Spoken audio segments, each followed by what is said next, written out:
communication is not connection. We find ourselves more stressed out, more anxious, more busy than ever before.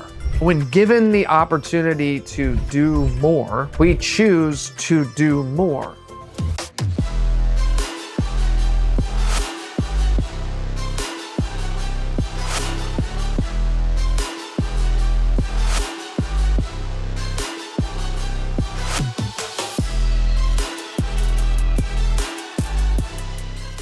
Hey, what's going on? Nathan here on another episode of the Selling Trust podcast.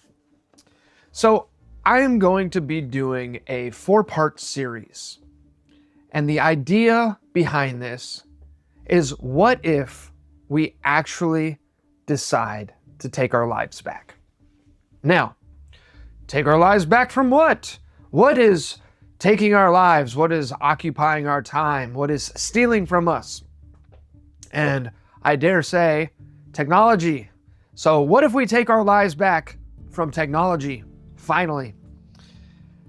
The reason I ask this question is because it's very AI related, right? AI is the new technology. But in order to appreciate the new technology, we first have to kind of understand the old technology. Back in the day, when there really was no technology, when I say back in the day, we're going to go way, way, way, way back to the 80s. There was a thing called the fax machine that was created. And what's interesting is one of the most comical conversations that I had was, I've actually had this conversation with a couple old timers. It was my old boss, though, that decided to tell me that the fax machine was the beginning of the end, and that email just kind of sealed the deal and put the nail in the coffin. And the story that he used was this, right? Before the fax machine, before cell phones, before email, you were untouchable as a salesperson. You would do your work, and then you would go connect. Or some combination of the two in whatever order you wanted, but that was the expectation. Obviously, you needed to sell, but you also needed to connect with your clients. His day would consist of doing some work in the morning and then going and finding a victim for lunch. And he would go out to lunch with this person, and it would be a 2 or 3 martini lunch. They would be smashed by the end of lunch. And then obviously you can't go back to the office if you're drunk. And also you can't go home if you're drunk. And heaven forbid you're driving when you're drunk. Remember, this was way before Uber and Lyft and all that jazz. So you had to go do something. And usually that something involved some kind of on-foot adventure where, a drunk salesperson and his drunk customer would end up going somewhere and getting up to some kind of shenanigans, to which they would develop a bond and memories, and they'd sober up, and by the time it was 5 or 6 o'clock, they would jump in their cars and they'd be headed home, and they'd do it all over again the next day. Now, I'm not advocating drinking on the job, and I'm not advocating just getting obliterated with your customers. I'm not advocating it. But the point of this is, back when there was no technology, there was more time to connect. And it was imperative that the connection happened. And it was easier to connect because there were infinitely less distractions.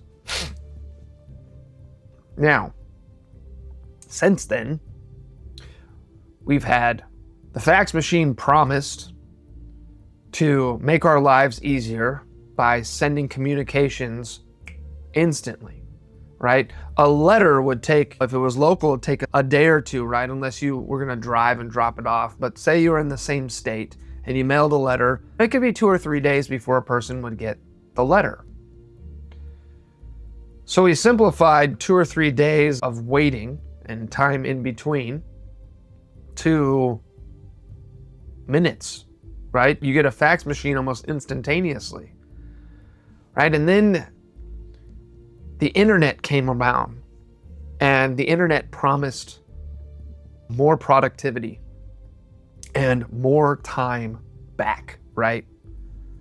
So like you could do your work faster, you could get your information faster, you could get what you needed faster, and then your life would be better and it would be easier, right? The same promise has been made with emails, text messages, cell phones, social media, and now AI. And the interesting thing that I've really been thinking about and kind of, I don't know, struggling with maybe, is the fact that none of these technologies actually made life easier. They promised to, people said that they would, but really all that it did was create an increase in the rate at which we do work. Our throughput went up, but everything got cheap, right? Our ability to contact 100 or 200 people in a day versus back when there was just a landline phone in your car, maybe you'd be lucky to talk to 10 to 20 people in a day, and that would probably be pushing it. But now we have mass mailers, and we have marketing emails, and we have, hey, what's up, text messages, and we are constantly inundated with communication, and communication is not connection. It's not. Communication has become very cheap.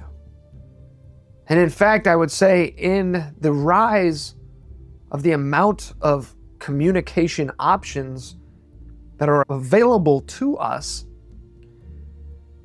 genuine connection has actually become more and more scarce. In addition to that, we find ourselves more stressed out, more anxious, more busy than ever before. It's a very strange situation, right? And maybe it's human nature. When given the opportunity to do more, we choose to do more instead of doing a good job of the things that are important and potentially spending holistically less time working. Yeah, heaven forbid we spend less time working, right? But I think that it leads us to this conversation about AI and where we're going with AI. What are we going to do when AI takes over tasks? I think we're going to be left with or given a very interesting choice, right? I think that the choice that we're going to have is to either double down and become AI gurus and AI savants and this integrated people that are just constantly on and constantly working and never stopping, or you draw a line in the sand and you say, this is the amount of time that I'm working. These are all the tools that I am using to increase my productivity and do a better job during that time period that I am working. And that's it. I'm done. Right? That might be an 8-hour day. That might be a 6-hour day. It might be a 2-hour day, depending on the technology that you have leveraged. But then what are you going to spend your time on? Well, I think the thing that we're going to need to spend our time on and get really good at is going to be being human, connecting with one another, sharing interests, sharing hobbies, spending more time present with one another, sitting down and talking to people face to face, meeting in person, shaking hands, making time to connect. Because connection, as things get more and more and more automated and artificial, the ability to connect and having the opportunity to connect and have real, genuine human experiences becomes more and more necessary, dare I say, rare. And so I really think it's going to be us fighting our human nature to constantly fill our time with work and being busy, right? Because we can all be busy, but busyness does not equal productivity. In many cases, being busy isn't productive, and we're not doing things that are actually moving the needle. And I think AI is going to expose a lot of that, right? And so you're not going to be expected to be busy necessarily, because there's automation that can do all of that busy work. And so what are you going to spend your time on? I would highly encourage people to jump in a time machine, go back in time, and look at what it was like 50, 60 years ago, when neighbors knew each other, when there was more depth of community, when parents were around to see their kids grow up and be a part of that. I think we are going to have the opportunity to have that again. I really do.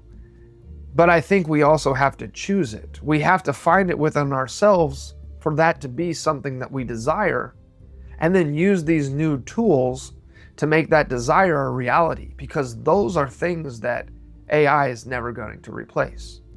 AI will never replace you sitting down around a dinner table with your family.